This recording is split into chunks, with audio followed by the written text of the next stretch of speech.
Agora, além desses sinais que vimos no mundo natural, no mundo social, no mundo religioso, qual seria um importante sinal, né, que quando acontecesse, aí poderíamos dizer assim, olha, é agora, né, a vinda do Senhor Jesus. Nós lemos lá em Mateus capítulo 24, versículo 14, e diz o seguinte: E será pregado este evangelho do reino por todo o mundo, para testemunho a todas as nações. Então virá o fim. Ou seja, quando o evangelho do reino, o evangelho da salvação, ele for pregado a todas as pessoas, então virá o fim. Talvez você se pergunte, mas por que é necessário que o evangelho seja pregado a todas as pessoas? Porque é importante que todos conheçam a respeito do plano de salvação, que todos conheçam Jesus e que todos tomem a sua decisão de servir a Jesus ou rejeitar a Jesus. Aí sim o Senhor Jesus voltará para julgar a todos segundo as suas obras. E aqueles que se posicionarem e aceitarem Jesus como seu Salvador por livre e espontânea vontade serão salvos. E aquele que por livre e espontânea vontade rejeitarem Jesus estarão perdidos eternamente. Percebam que Jesus ele está fazendo de tudo para nos salvar, mas no fim das contas ele respeita o nosso livre-arbítrio e a decisão está na minha e na sua mão de aceitarmos ou rejeitarmos o amor e a salvação de Jesus, que nós possamos aceitá-la. Então, o último sinal ali que mostraria que agora Jesus está voltando, é o momento, é a pregação do evangelho verdadeiro em todo o mundo. Vocês perceberam ali a palavra evangelho verdadeiro, né? Mas quando se usa o verdadeiro é porque existe um evangelho falso, justamente. Não deveria, mas existe. E nós podemos ler ali no livro de Gálatas, no capítulo 1, no versículo 6, o seguinte a respeito desse evangelho ao qual o apóstolo Paulo, o qual Jesus, ele nos diz para tomarmos cuidado. Gálatas capítulo 1, versículo 6. Nós lemos: Admira-me que estejais passando tão depressa daquele que vos chamou na graça de Cristo para outro evangelho, ou seja, um outro evangelho que não é o evangelho de Cristo, o qual não é outro senão que há alguns que vos perturbam e querem perverter o evangelho de Cristo. Mas ainda que nós, olha só o que o apóstolo Paulo está dizendo, ainda que nós, ou um anjo vindo do céu, vos pregue um evangelho que vá além do que vos temos pregado, seja anátema. E no versículo 9 ele ainda diz, assim como já dissemos, e agora repito, se alguém vos prega o evangelho que vai além daquele que recebeste, seja anátema, ou seja, maldito. Então, essa coisa do evangelho falso é uma coisa muito séria e nós precisamos tomar cuidado. O evangelho falso ele tem sido pregado. E vocês perceberam que Paulo diz, olha, se vier um anjo do céu e pregar um evangelho que vá além desse, se ele falar alguma coisa para você que não esteja aqui dentro da Bíblia, tome cuidado. Esse anjo não é um anjo de Deus, que um anjo de Deus não fala contrário à palavra de Deus. Nós devemos tomar esse cuidado especial. Então, 1 João capítulo 4, versículo 1 diz assim, Amados, não deis crédito a qualquer espírito, antes provai os espíritos se procedem de Deus, porque muitos falsos profetas têm saído pelo mundo afora. Às vezes, alguns irmãos têm um receio, né, de questionar. Ali houve uma pregação de um pastor, de um líder religioso, e tem um receio. Mas será que eu devo questionar? Será que eu devo conferir o que está escrito aqui na Bíblia, né, de acordo aí com o que ele está me falando, que ele está me pregando? Será que eu devo conferir? Fica com medo, né, de estar pecando, né, de estar contrariando a vontade de Deus. Mas segundo esse texto, Deus nos manda provar. Por quê? Porque existem falsos profetas. E nós só vamos saber se o profeta é falso ou se é verdadeiro se nós confrontarmos o que ele está ensinando de acordo aqui com a Bíblia. Se está escrito na Bíblia.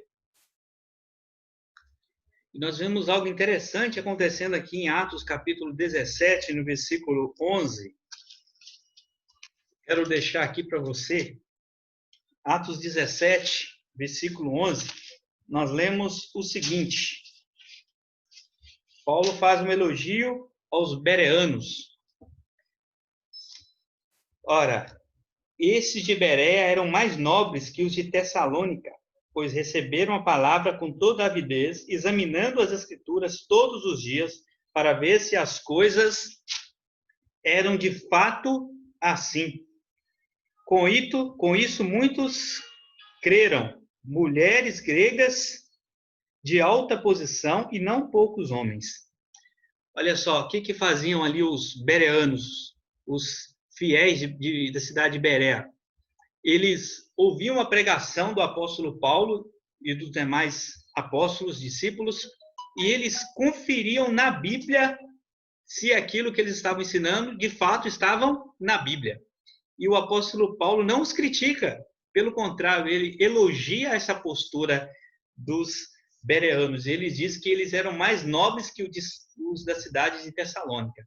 Então, eu e você não estamos pecando quando nós conferimos na Bíblia o ensinamento de um líder religioso.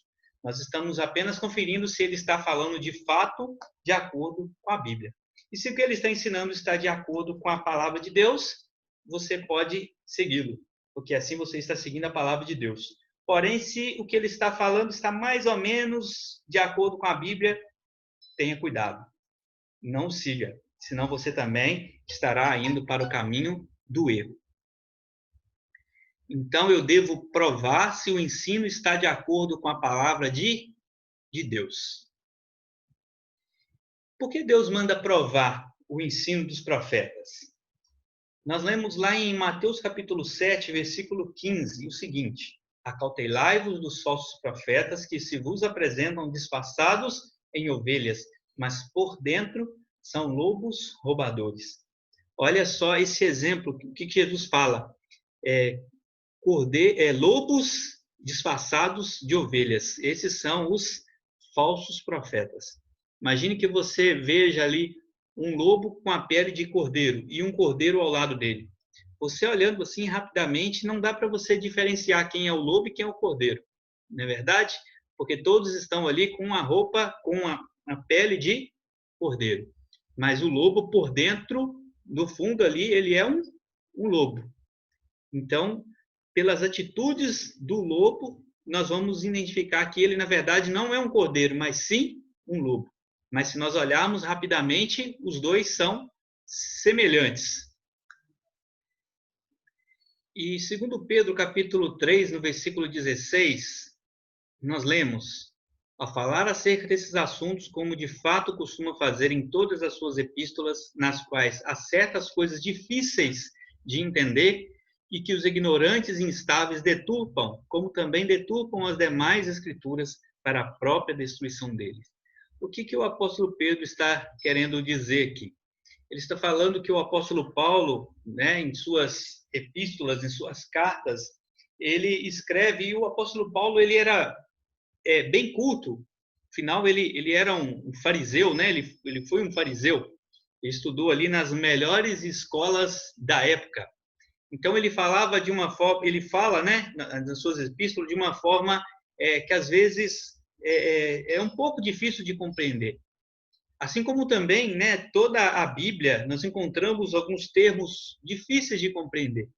Mas aqui nesse texto, Pedro está falando que os ignorantes e os instáveis deturpam. Eles não entendem, não buscam compreender, mas eles torcem aquilo e fazem isso com todas as escrituras para a própria destruição deles e das pessoas também que estão sendo enganadas.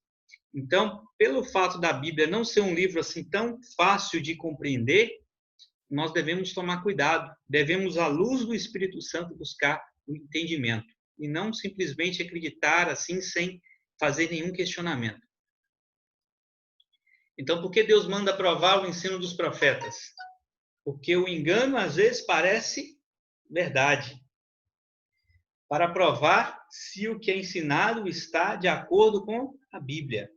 Exatamente. E porque na Bíblia tudo é fácil de entender. É isso? Não, errado. De acordo com o que Pedro disse, na Bíblia tem coisas que são difíceis de entender. nós precisamos da ajuda de Deus para compreender da forma correta. Por isso precisamos examinar as Escrituras. Agora, como saber se uma doutrina é verdadeira ou é falsa? Como saber se aquele ensinamento do líder religioso ali, daquela igreja que eu frequento, que eu vou, se é verdade ou se é mentira? Se aquela pessoa é um verdadeiro ou um falso profeta? Nós lemos lá em João capítulo 7, versículo 17, o seguinte: se alguém quiser fazer a vontade dele, conhecerá a respeito da doutrina, se ela é de Deus ou se falo por mim mesmo. Aqui Jesus falando, e ele diz assim, olha, se alguém quiser fazer a vontade dele, do Pai, ele deve conhecer a respeito da doutrina.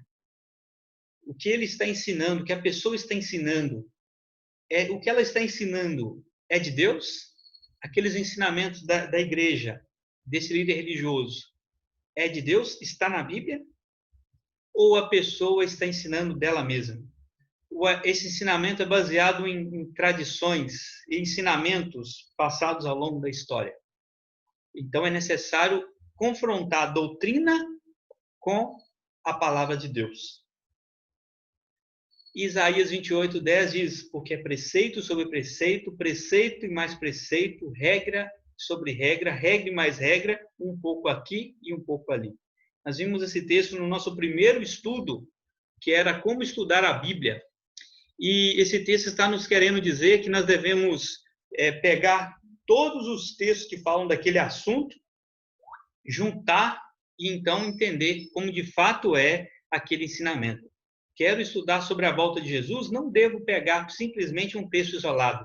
Não devo pegar simplesmente uma parábola, mas eu devo pegar tudo o que todos os profetas, por exemplo, eu devo pegar o que Paulo escreveu, eu devo pegar o que o apóstolo João escreveu, o que Davi escreveu e o que Isaías escreveu, eu devo juntar tudo e aí sim eu vou compreender como de fato será a volta de Jesus. Então, marcando o VOF, como saber se uma doutrina é verdadeira? A doutrina de acordo com toda a Bíblia. Essa é a doutrina verdadeira. É verdade. Doutrina baseada só em um livro da Bíblia ou só no Novo Testamento? Não, não é verdade. Não está certo. Doutrina baseada apenas em uma parábola ou em poucos versículos da Bíblia. De acordo com a Bíblia também não está certo. Então, uma doutrina de uma igreja, a doutrina que um líder religioso ensina para estar enquadrado como um profeta verdadeiro, ela precisa estar de acordo com toda a Bíblia.